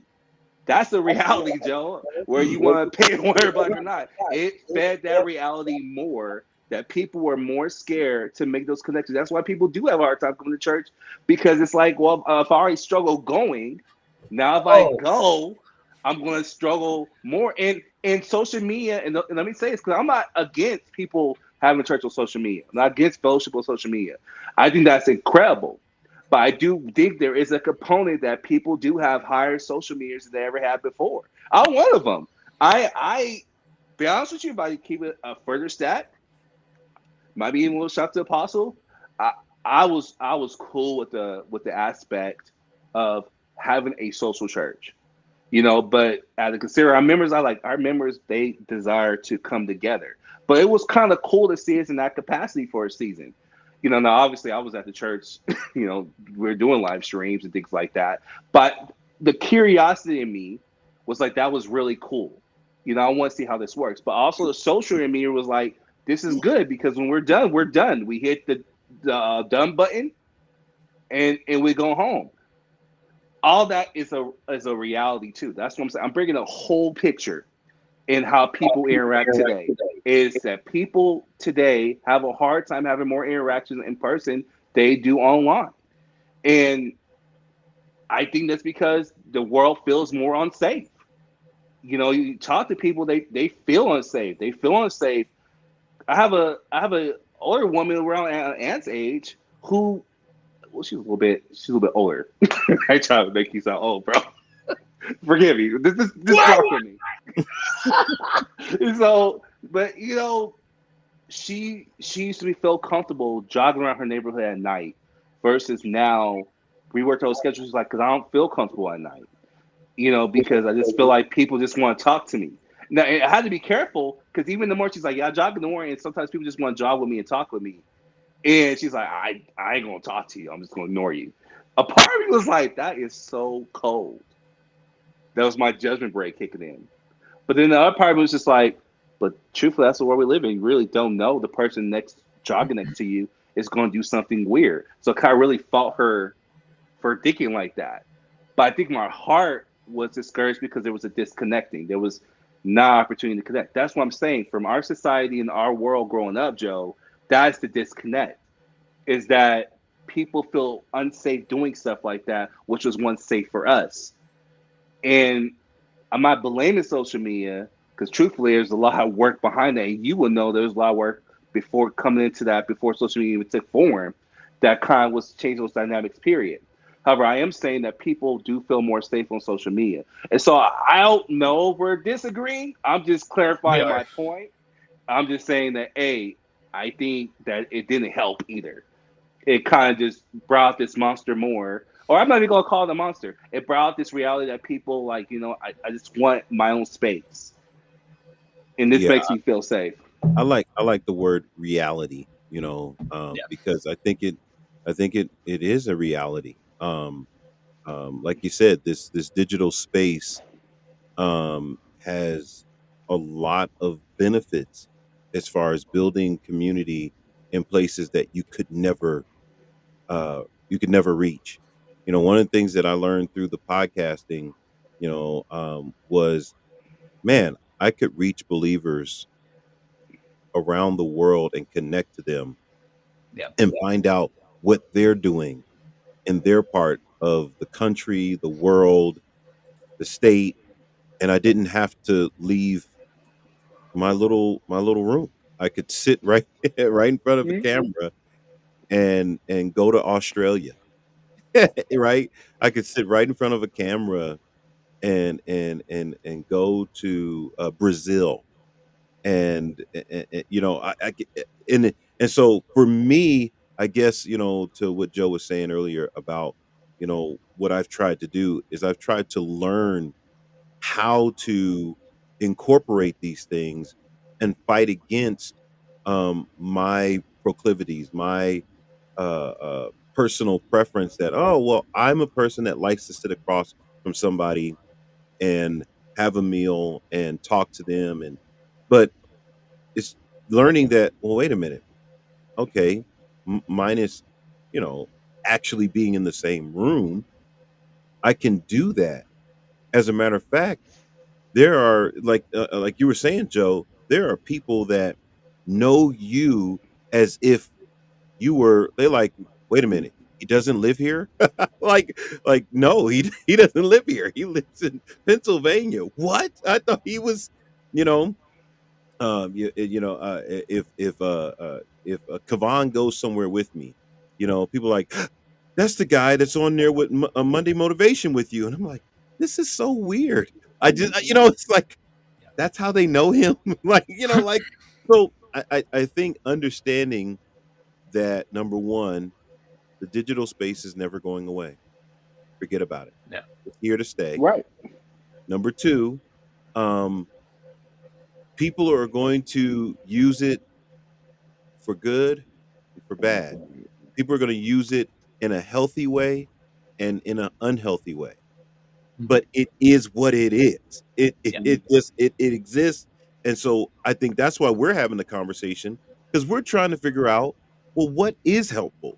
What is, What's the balance? what is the like you said, the balancing act that we do? Or do we have to? Do we even have to balance? Do we just jump, go with the flow of what's happening and what's going on and learn how to navigate the fact that these things are the way they are? Because this terrain Mhm. is this terrain. You walk into this space, and I'll say, personally, I've learned a lot from both of you guys. Mhm. First, TC, because I think he's the one that really introduced me to this space, right? And that there's like a whole audience out there, there's a whole world out there, right? And then Joe kind of educating me to the degrees of this, especially from a ministry standpoint. We had a discussion, what was that, 2 weeks ago, about digital ministry and the components of it. You have, you've got the digital ministry, you've got the goods and services, you've got the evangelism piece, then you've got the digital church. And it's like, whoa, there's these components to this, and there's degrees to engaging in dimensions, I guess, to engaging in this space. And it's like, okay, we need to pull out a guidebook and everybody needs to study. We need to take a Mhm. class on how to exist in this space. Tune in because I'm writing a book. Nice. So So T, I don't inherently disagree with a lot of what you said on at either point when you were talking. When you were talking before and I responded, and then when you were talking again, both times you raised very valid points. So to a degree, we are in agreement. I think you are taking isolated situations and applying sweeping statements, and that's where we disagree with one another. I think so part of where I come from and why I have to be very aware of what is the line of saying, hey, to all of you guys that are watching right now. It will be all love once we get off the stream. But at the end of the day, we are going to agree to disagree on this one. There is a point where you hit that, because otherwise you just keep chasing the tail. You just keep doing the thing. But so I'm trying to be aware of that, because for me, in real time, I was young in the faith. I'm a passionate guy, and I just was angry at everything having to do with the Sunday morning model, because I saw those sweeping statements all over the place, and words like fear being thrown around recklessly and stuff like that. And so but when you're just pissed off and you get in front of a camera and you start rattling off these different things that come through your mind, how much of that is helpful? And for me, I was in a context where I was not really being helpful. Like, yes, I can draw out the good, but I can draw out the good only because God can use a broken watch to tell a person what time it is twice a day. That's just the reality. That's clever. And so when you make these statements and you say that's why people, now, mind you, there is a difference between when you are having a conversation with a group of people from Colorado in the context of this is what happened in Colorado, in the context of this is what this group of people is, and all of that kind of stuff, then sure, use general statements, because everybody's using the same language. Everybody has the same context. Everybody understands, hey, in our sphere, in this corner, this is what I saw. You don't need to go the extra mile of saying those things when it's a localized context. We're not in a localized context. And while I don't think I think there's a bridge too far. You brought out the whole cancel culture thing before. You didn't use that word. I used that word. But you were talking about, let somebody come out here and say something reckless on Twitter, and the angry people will come for them, versus, something gets drawn out of context and suddenly somebody slandered because they said something and it was pulled out of context. And those dueling realities, I think there's a bridge too far when we feel like we've got to walk on eggshells and all of that kind of stuff. But I go back to optics matter. And so when you're saying these things about what caused what and this and that, just be very, very, very aware of the plurality of contexts of people that could be hearing that, and how they handle the digital world, how they handle what their life looked like. Because for some people, this is not a matter of, oh, now I'm scared because of this. For some people, it's a matter of they don't have a local context. They live in the middle of nowhere. We talked last week with Rico. It was one of the things that I had said to him, because he mentioned about how when video calling became a thing during his second stint in overseas with the military, that it was a game changer for being able to hear from family and all this kind of stuff. There's context where people are isolated. And COVID didn't have a thing to do about a thing. And so I'm trying to tote the line of, I'm not putting words in your mouth. I'm just telling you, brother to brother, when we have these conversations, because this is so tumultuous, because this is such an arena where so many people have said, you are not valid for having a digital community, and that digital community is oxymoronic, it's now on us to be careful and to make sure of what we are saying. And so I can agree, disagree, but I see the trigger. But we can agree, disagree. Mm-hmm. So yeah, I'll just leave it there. Mm-hmm. But I can see the trigger. Yeah, I think that walking in these worlds. I know for me, I'm one of those people that I kind of remain a student. You know, I don't see myself as an expert in any of these things. So I'm kind of just learning and taking it in and like, huh. Now some things, back to a statement that Cedric made earlier that I think could be misconstrued is that I do think God guides us in this and that He shows us where and what we're to do. And sometimes what we do has nothing to do with an algorithm. It has nothing to do with what's popular. I think all of us, have that what do you call it? Resistance to doing what's popular just Mhm. because it's popular, right? We all agree on I don't like doing what's popular because it's popular. If it's something that is relevant and we feel led that we need to talk about this, then talk about it. But if it's popular and we're doing it because it's popular and the algorithm is going to pick it up, then I don't like that. Right. Right. So Right. at the end of the day, I think when we're looking at this digital world, this digital space, it is a legit space. And I think that's the part that we have to break through and say, this is real. There Mhm. are Yeah. real relationships being made. There are real connections happening. There are real businesses that are totally digital. There are real communities that are totally digital. There are, and that this is actually a legit thing. And I think it's just now, you know, uh, using COVID, as the springboard from that point till now, I think I am just now grasping the reality of this because it probably has been going on forever. And I just didn't know until COVID said, "Hey, here's a digital world," right? And it's like, wow, duh. I feel like the biggest dummy in the world. There's a digital world. And it makes me feel old, of course, right?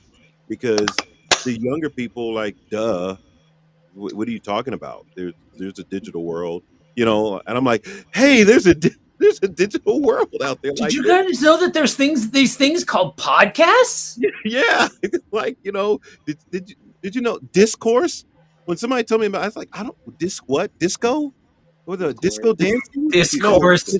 Uh, Discord. bro, like you I'm like, okay, what? boomer. Oh wow, Hey, Discord, Discord. right? That's what I'm saying. Bless That's what you. I'm saying. Discord, right? Bless you.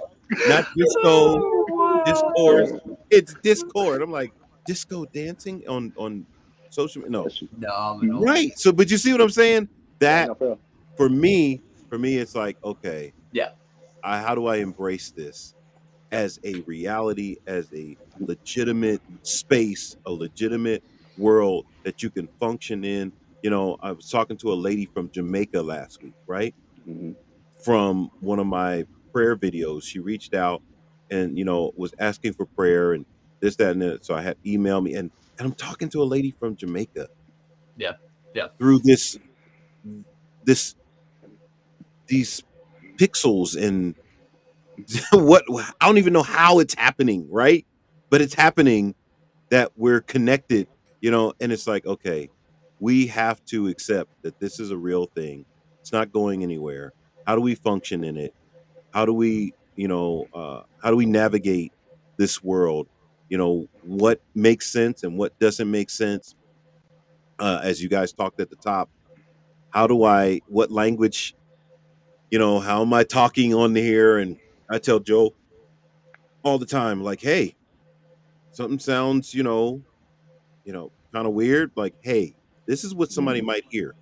I appreciate that. Thank you. Right. Because I don't, I'm thinking, yeah, everybody knows what this is. No, they don't. They don't know what Right.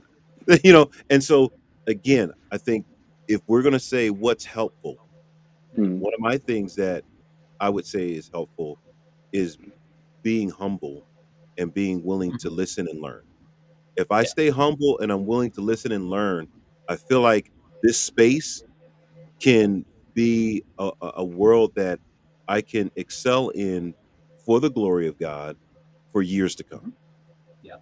Can I speak to a temptation? I think T is going to vibe hard with what I'm going to say. You kind of touched on it for a second, Ant.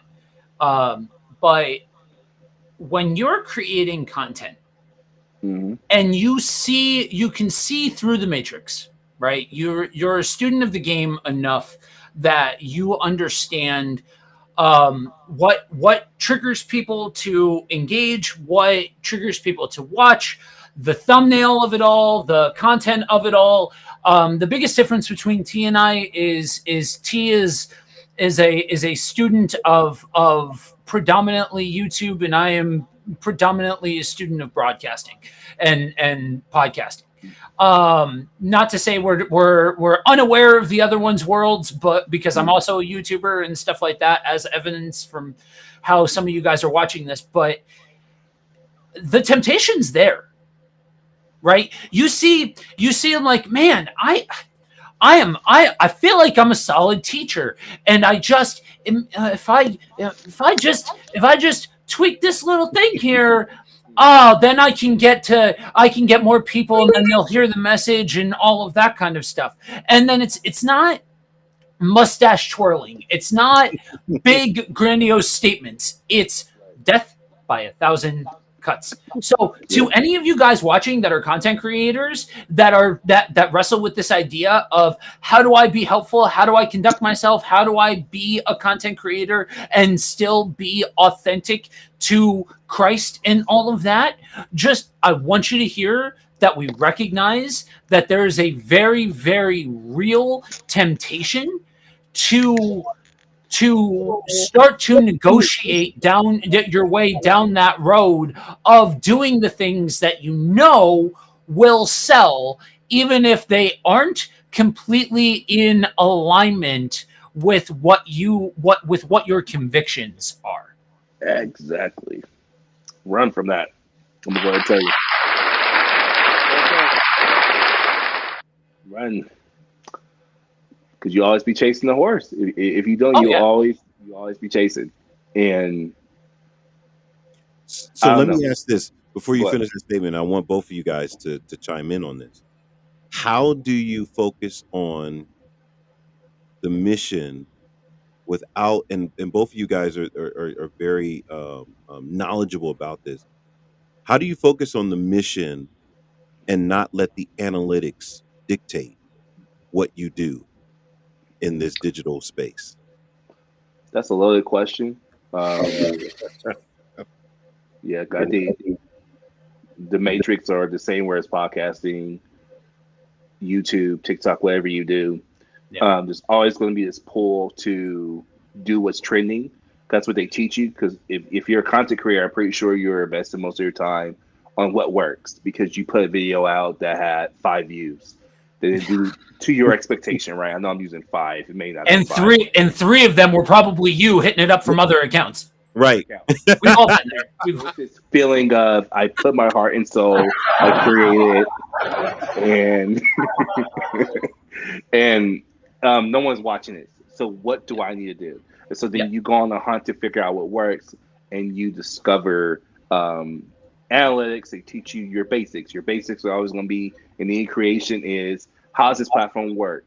Why are they want to watch your content, right? I don't care what platform you're on, they're always going to tell you to do how-to videos. Every single platform, especially on YouTube. How-to videos are never going to die, right? So you hear things like that. You hear things about what's current, what does the app offer? You know, TikTok is very big on features.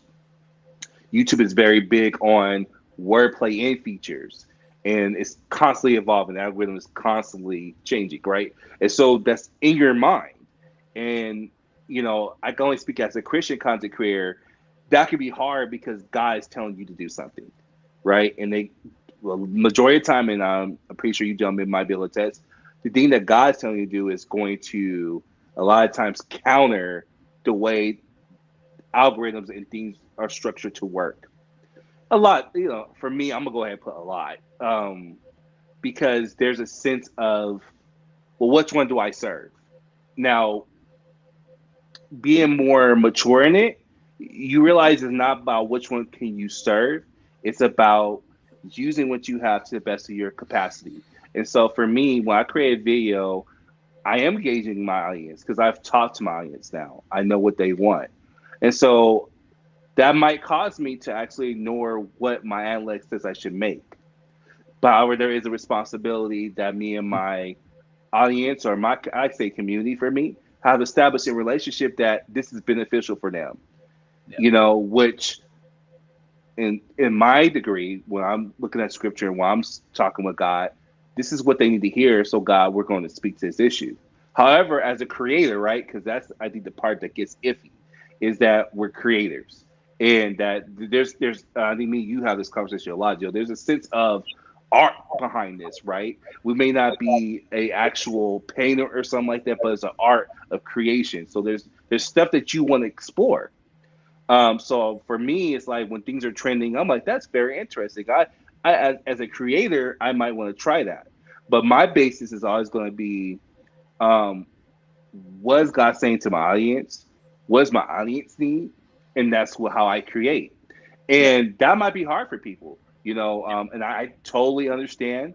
Not here to force my way on anyone, but I'm saying for starters, you want to establish your why from the get go. I think a lot of times when people get into content creation, the why is not even there. It's, I just want to create stuff. And a long time ago, I used to be like, that's fine, just start creating. You know, because as a YouTuber starting off, I was like, yeah, that's the goal, create. I think now if I talk to someone, because these algorithm changes on every platform, I'm like, well, you got to reestablish your why, period. So where you're making content creation about candles, you know, if you don't have a firm why of why you're doing something, you're going to often a lot of times be discouraged because the platform's always going to give you what you're always looking for. And so you got to resolve your own create. Now, if I'm saying this to a Christian, which I love that my wife just started making videos. It's been a very incredible process. I'm not trying to embarrass her, but she started off like out the gate getting 1Ks. And I was like, go girl. And then she got some ones that are lower. And she's like, babe, I'm discouraged. Should I create? And I had to remind her, well, what's your why? Why are you doing this? Well, I'm doing this because God told me to do it. Yeah, okay, cool. That's nice and all. And I'm not trying to cheapen that, right? No. Because I think it's a powerful. But I'm like, what exactly? Let's get very distinct. What is God telling you to do? Why does it matter? Well, God is telling me when I pray for others, it challenges me to be consistent. Then that's why you create. So in a space where you don't feel like creating, that's why you create. And it's validated because she's like, babe, I don't even know this person at my job is watching my videos. I'm like, so yeah, and that's further motivation, right? To say continue to create because you don't know who you're impacting. And so we show up and hit record not just because we're just trying to create. We should be able to record because someone might need that daily encouragement. Someone might need that daily prayer. That gamer might need to know they're loved and validated. That's why I hit record. And that super exceeds the analytics because that need is there. Now, what's crazy, and this is my last thing, and I'm going to let Joe go on this. What I found was amazing, and it's that when you do that, I don't know, this is my little cliche, so don't attack me too hard on it. I believe God makes the algorithm bend to your needs. Like there's videos that should not have worked that worked. And I don't know. And like I said, there's no direct science. That is me just being me. You know, it's like, yeah, God made that work anyway. Everyone said that was going to fail. Everything I studied YouTube-wise said that was going to fail. And God did something different with it. Because at the end of the day, if it's his will, it is his will. I really believe that. And so, and to flip that on the side that are not Christians, there's things that people have done. That's what's amazing about these platforms is that you get to be unique. There's things that they're telling you to do, like be like this person. And then you're like, well, I'm not going to be like this person. And that unique person goes viral because they're being themselves, right? Yeah. And then that becomes the next module, right? Well, now be like this guy. And so I think that's what I'm trying to say is that when we do things the way God's designed us to as Christian content creators, I believe God has a way of making it fit the way He wants to fit. And if it's going to go viral, it's going to go viral.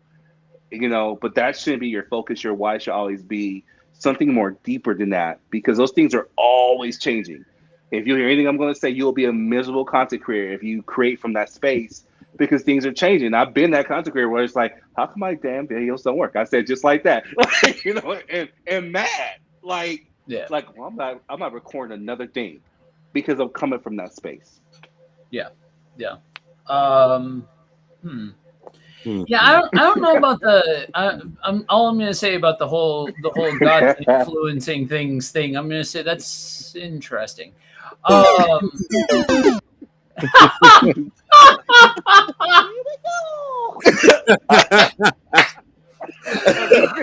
that was good. Well played. So, but to answer your question, I'm going to answer in a couple to a couple of different groups. If you happen to be watching this and you're a content creator and you're not a Christian, go in peace. I don't care. Like, do what you want to do. Like, it's like you're not playing. This is not your playbook. So you feel no compulsion to like. I would tell you as an artist to embrace the love of the game. You know what I mean? Like, just embrace the love of the game. Like, if you happen to be doing this for something outside of for the glory of God, and you just want motivation for why to keep creating content, there's got to come a point where you just love the game enough that you're willing to deal with trying to find your authentic voice and trying to find what you are, what you want to create, and all of that kind of stuff. For sure. Now, I'm gonna hit this from. I just think it's just a different angle. It's not necessarily in like opposition or anything to T. I just a different angle, because for me, I can tell you that my why changed so often along the way that at any given point in time, me focusing on my why was not helpful. So for some people, that why am I doing it is so ambiguous and really just comes to, I am an artist and I want to use this platform to create a form of art that glorifies God. Again, we're working on now. I already addressed the group that's not looking to do that. I'm addressing the group that is. So yes, you can make the argument that okay, so then your why is just that. Okay, fine, but that why can shift. That why can change. Is my point. So it goes back to, how do you view people? What is in your heart towards other people, towards conveying truth, towards doing these different things, towards approaching these conversations, all of that kind of stuff? What are the base fundamentals that will be applicable in how you address other people, regardless of whether or not it's in person or over a digital space? Now, some of us elected to take, like, okay, so this is what works, right? And I'll be the first one to admit, Ant, you're teaching a sound, and I've said this to T off air. I think I've said this to you too. You're teaching a sound. It's solid teaching, but in a lot of ways, you went straight down the middle. You threw that ball straight down the middle to the batter, waiting for it. Shorter form, educational, dare I say, how-to-esque videos on different spiritual concepts or different things like that. No problems. I have not a problem in the world. But that reflects in the fact that you have, I don't know, something like double the follower. If on YouTube specifically, a significant amount more of followers. Podcasting is a different world, but with YouTube, what you're creating, it's just straight down the pike. Mm-hmm. I decided to go, okay, I know what's popular, but I'm not going to do any of that because I'm going to do this thing over here, and basically torpedoed any hope of embracing the algorithm and helping the algorithm do what the algorithm does and all of that kind of stuff, because I didn't see anybody doing what I was trying to do. Not really. Like there are components of it, especially with the Matthew series. Like, oh, so you decided to do a Bible study podcast? How inventive! Like, yes, there are aspects of that are very very reflective of what is tried and true and all of that. But the approach that I took, especially because I was speaking in a way that was more palatable to an international audience versus a domestic audience, not friendly to algorithms doing their thing. But it was just a matter of trying enough times, being willing to experiment, and being willing to create art that aligned with the fundamentals of what it is that I felt was important. And that bleeds actively over into my Ninja Turtles channel as well. The stuff that I'm not doing for ministry. All of that is all family-friendly content. I made that choice because I know that TMNT is an IP that attracts people of all age groups. Like, I'm old enough to remember the Mirage comics. I'm old enough to remember the 80s cartoon, the 90s movies, and that earlier side of the fandom when they were part of Archie comics and all of that kind of stuff. For some people watching, I know because I talk to their parents, that there are people that are watching that, like, they're on Rampus for 2012. They're on Rampus, the new movie that just came out. They're younger Turtles fans. So I'm not going to get on there getting out of pocket.